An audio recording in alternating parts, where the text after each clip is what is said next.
when we talk about Leeds, we've got to talk about the man that's gone, Marcelo Bielsa.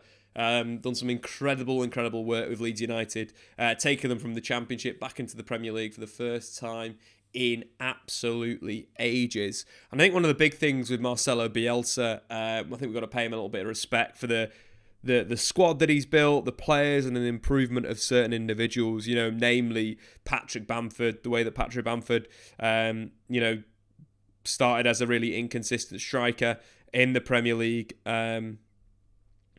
in the Championship, but the way that he's improved under Bielsa, 16 goals in the Championship season. Leeds got promoted to the first season in the Premier League, where he played minutes 38 times, 17 goals and 7 assists. I think that, on top of looking at the first 11 maybe for Bielsa, in a sense of that kind of 4-1-4-1, players like Jack Harrison, we mentioned Bamford, Click, Calvin Phillips, going from a box-to-box midfielder from one of the best registas in the league in there. We had Dallas and his improvement, Luke Ayling. Meslier's become one of the best young goalkeepers. Marcelo Bielsa deserves a lot of credit for the players that he's worked with, and mostly Championship players in the Premier League, and getting some really good output out of there. But looking at the key guys for Bielsa's Leeds, obviously Patrick Bamford and Rafinha together scored 38% of Leeds' goals since they've come up to the Premier League in 2020. I think one of the big things with Leeds and the problems with Leeds United, the injuries have cost Bielsa big. You take in Patrick Bamford as a prime example, the 24 goal involvements last season, so important. I think the big thing with Leeds in terms of their style and how they played, the vertical tiki-taka style, but that vertical nature, getting Bamford linked in the transition, but also in open play, was so important for them to go through the thirds. That was obviously a massive miss. But also, I think one of the biggest players for Leeds United that's been out this season that has cost Bielsa's Calvin Phillips, and his ability to not only hit the flanks, hit the striker, move the tempo on, play forward, and so forth, has been so important. If you actually look at Leeds' net expected goals per 90, where you're taking the expected goals minus the expected goals against, the best player in the Leeds squad is Calvin Phillips with a plus 0.91 per game. So nearly 1 expected goals better when Calvin Phillips was in the side. Not only that, but his ability to win the ball back and press in a man-to-man scheme in front of the back four, simply sensational. But I do feel for Bielsa, I feel it has been a combination between injuries, between a lack of recruitment, that's kind of cost him his job. Leeds United, there's no, we can't go away from it, but Leeds United have been pretty poor in the Premier League under Bielsa, especially after Christmas. And I think there was a time where you probably would have kept Bielsa, but I think now is probably the right time for him to go. Too many goals conceded, Leeds an absolute free-for-all, which is a bit of a problem. So I think the interesting one is who comes in to join Leeds United, to take over from Bielsa. Bielsa's done such a good job. Who comes in? And it's got to be someone that's aggressive. It's got to be someone that plays on the front foot. I think that's something that Leeds United need to continue. It's that style. It's the Leeds United style now to play high-octane football. And Jesse Marsch would be absolutely perfect to take over from Marcelo Bielsa. And I think the interesting side with that is, heavily been linked with the job for a few months now. But according to the BBC, Jesse Marsch set to be appointed as head coach following a spell at RB Leipzig, following a really good spell at RB Salzburg. So let's take a look at the teams and see how maybe Jesse Marsch can apply himself to Leeds United, and then we'll have a look at tactically how that can apply to the football club. Leipzig this season, when Jesse Marsch left, I believe they're around 11th in the league. Wasn't a great season, but I think the big problem with Marsch is Leipzig was the consistency, but also there were big murmurings about the pressing behind closed doors. They went from a very zonal, pass lane orientated model under Julian Nagelsmann to more of a gung-ho press, is probably how you would describe Jesse Marsch's side. High octane, press high up the pitch, and they had to kind of redesign that. But there were games where, Jesse Marsch's Leipzig were very, very good. Take the 4-0 win over Stuttgart earlier on in the season.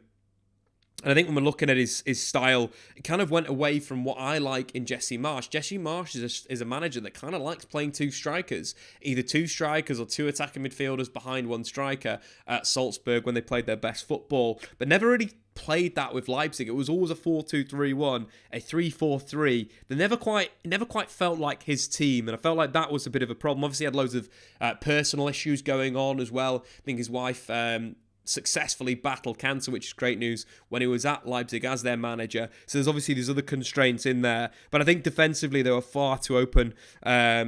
And it was either very much hot and cold. Either you'd win 6-0 or you'd lose. Or even in the case against Man City, losing 6-3 at the Etihad. But again, having that attacking approach and not changing that approach, I think is a really important thing for Leeds United.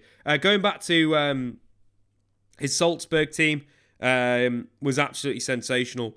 Won the Austrian Bundesliga on a number of occasions, but played really, really, really good aggressive football. But anyway, let's now talk about the style that he'll take over at Leeds United in terms of where you could move the team on. So obviously the kind of default Leeds shape that we've come to expect over the years is this 4-1-4-1. I kind of expect Jesse Marsch to revert maybe to playing two strikers. I think that's the first thing that we'll probably see with Leeds United, that they will move to this kind of 4-2-2 shape, but still play super offensive. I think the pressing will change. It will go from the man-to-man scheme, which I feel has been started to be a bit exploited by Premier League sides, using interchange of positions and getting a striker to drop deep, like we've seen Spurs do a number of times against Leeds United. But I do think it's kind of looking at that high vertical, speedy football, close proximity to each other, lots of 1-2s, and real kind of ability to break lines and to play through. And it's kind of an interesting one. The Coach's Voice done load of content with some really, really good coaches. But the Jesse Marsch one, really interesting in terms of his philosophy and style, and how he kind of not so easy over a call to map out exactly what we do tactically with how we play. But I will say there are some pressing triggers, and there are certainly a lot of tactical details that are oriented around what we try to do when we're playing against the ball. But one of maybe the most important things is that whatever we do, we really focus on how the 11 players on the field operate in a unit. And certainly when we press, one of the keys is if when one player goes to attack the ball and they can trust that everyone else is coming with them, then that frees them up to be aggressive. And I think that's one of the key elements is the aggressiveness of what we do. But if one player goes and he doesn't trust that everyone's with him, and then he can be exposed and feel like he's on an island, then after a while he'll stop pressing and he won't be so aggressive. So, the power is in numbers. The power is in the organization of what we do. And then certainly when we win balls, we say a lot. We don't just press to win the ball, we press to score goals. So, then the movements and ideas of what happens once we win the ball and how direct and vertical we can play to go to goal wind up being really, really important. So, maybe in another Coach's Voice session, we can go to the tactical board a little bit more and talk about some of the details. But certainly there's a mentality and a trust behind tactically what we do, and the more that we work through that and iron out the details, then the more aggressive the players feel. So again, that's an interesting one in terms of how they collectively have to go together. So it's, if the ball is on the right side of the pitch, it's about collectively pressurizing the ball, overloading that zone of the pitch, and then together engaging and together winning the ball back. I think the interesting one with Jesse Marsch, obviously the 4-2-2 is kind of maybe the go-to formation that I've seen him play some really good stuff in. But that's saying that, Leeds could potentially play a 4-4-2 diamond in a sense. I've seen Bielsa's side do that as well. Maybe Struck coming in, Click and Phillips playing as more box-to-box midfielders, and then the same time again pressing the football in a really aggressive way.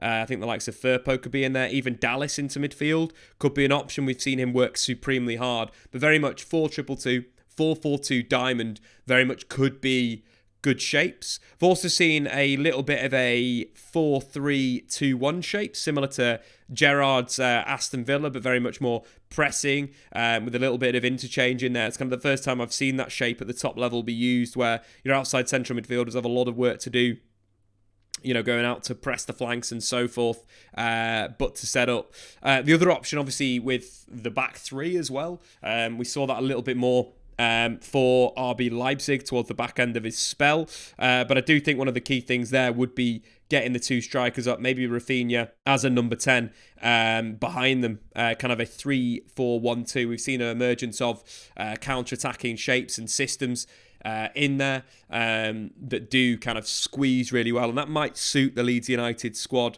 either or, dropping that to a kind of two attacking midfielders off a striker, but very much five at the back, maybe solidifying that type of idea. Of course, there's two sides to every story. Obviously, tactically, that's how Jesse Marsch would set up. There'll be lots of interchange, short passing combinations, lots of chances created, and a lot of aggression. But we've also got to look at the sacking at Leipzig. The first time that he kind of had a job in Europe's top 5 leagues, was sacked in December after just 20 games in charge, 11th in the Bundesliga.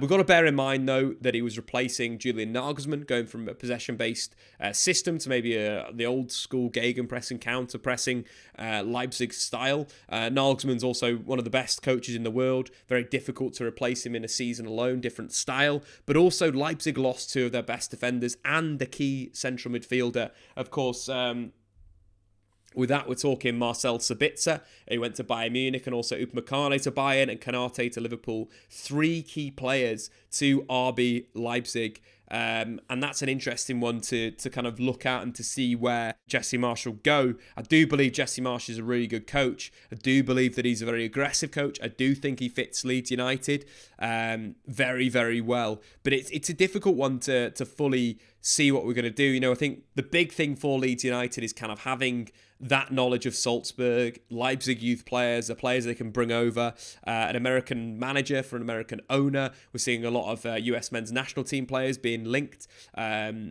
He's improved a lot of good attacking players. Looking at the likes of Szoboszlai, Minamino, Hwang, Haaland, and Nkunku, all improved under Jesse Marsch. So maybe we're looking at someone like a Rafinha to even kick on further under Jesse Marsch before potentially leaving in the summer. But overall, I think a really good replacement for Bielsa. I think it's the right style of manager that you're going to get. An attacking manager, full-fronted, no messing about, pressing football. And hopefully Leeds United can still be the fan favourite team of the Premier League. Thanks for watching, guys. Get into the comments below. Would Jesse Marsch be a good appointment for Leeds United? I've been Statman Dave. Check out SofaScore. That's where we get all of our good statistics.